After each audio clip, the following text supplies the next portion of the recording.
series. We're at part 4 now, and it's the final part. It's been a series of relatively short parts, but nonetheless, I've pretty much enjoyed making it throughout the entire series. But moving on, we're at a time now where there's 3 consoles. The Atari Jaguar, the Microsoft Xbox, and the Sony 3DO. But can the Xbox come into existence? That was the question we left ourselves with last time. And I've pretty much answered it already. Yeah, it does come into existence. Because the company that Microsoft ended up teaming up with in the real events to sponsor Xbox Live and give it a game that people would have a reason to use it for, they were called Bungie. And Bungie made Halo. Halo was the game that pretty much popularized online gaming, because it was a genre that people really benefited from when they played online with other people, because it meant that they didn't have to have their friends over, and they could play with people even if they were technically all alone by themselves. What if I told you there was a 4th console? Yeah, it's not just these 3. There's a 4th console in the offing. A console that you probably don't even know exists. Did you ever hear of a console called the Nuon? Now what the hell is this? And how is it going to do well in our altered events? Well, that's a pretty interesting story. So, it was made by a company called the Nuon Company. They were using DVD technology to enhance viewing quality and to add extra features to DVDs. That didn't really work, and the main reason people were attracted to the system, well, they weren't really, but shall we say the main reason people came to the system, if any at all, was for the games. But there weren't that many games made for the system. Only 3 of them were exclusive, and 2 of those were sequels to Atari Jaguar games, and we know they're not going to get made either. So how can the system become popular? Well, there were 2 manufacturers, kind of like the 3DO, only except a lot better in practice rather than in theory. There were Samsung and Toshiba, both Japanese companies. Now, if these 2 can maybe hire some small game developers in the same fashion that Sony did in the real events, well then maybe they'll have a chance. But who can they hire? And this is the pretty interesting part. The arcades are pretty much dying out at this point.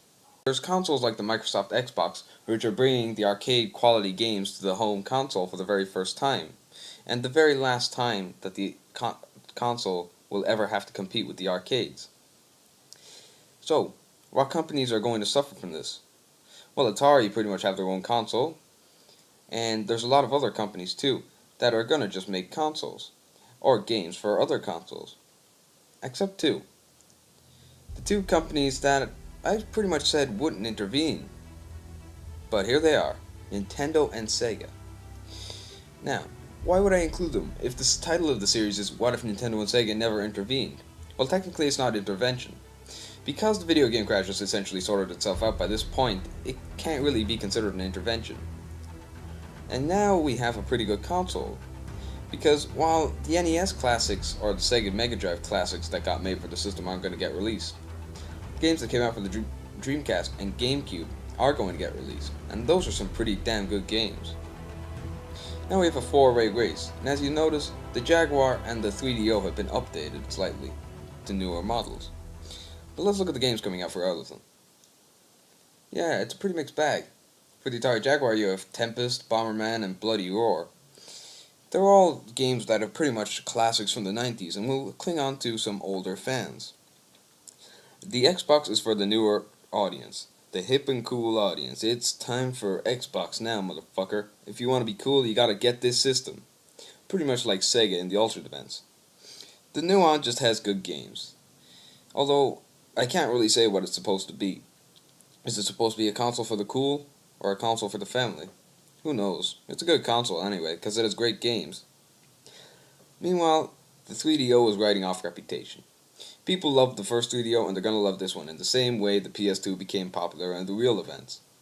There are going to be games like Jak 2, God of War, and third-party support like Grand Theft Auto 3, with games being made exclusively for the console, even though technically the developers are third-party. So all's well that ends well, I suppose. In 2016 we have pretty much a 4-way war between Microsoft, Nuon, 3DO, and Atari. So it's actually even better than our real events, because now we have a much more open competition. You see, the reason that there are only 3 consoles out today is that while, yeah, it technically is a good thing, it also scared a lot of people off from developing when Nintendo and Sega came in and proved just how hard it was to take a company down when they became big. It was only because of something like the video game crash of 1983 that Atari ever lost their popularity. So when a company like Sega and Nintendo came along and started duking it out and brushing aside competitors so easily, people became discouraged. But now, in our altered events, in a timeline where they never intervened and bossed everyone around, there's no fear now. Consoles are going to get made by the day. If you have another theory as to how this could play out, leave it in the comments. And if you like this video and you like more videos like this, then please subscribe. I've been the man with the plan. Thank you for watching my video.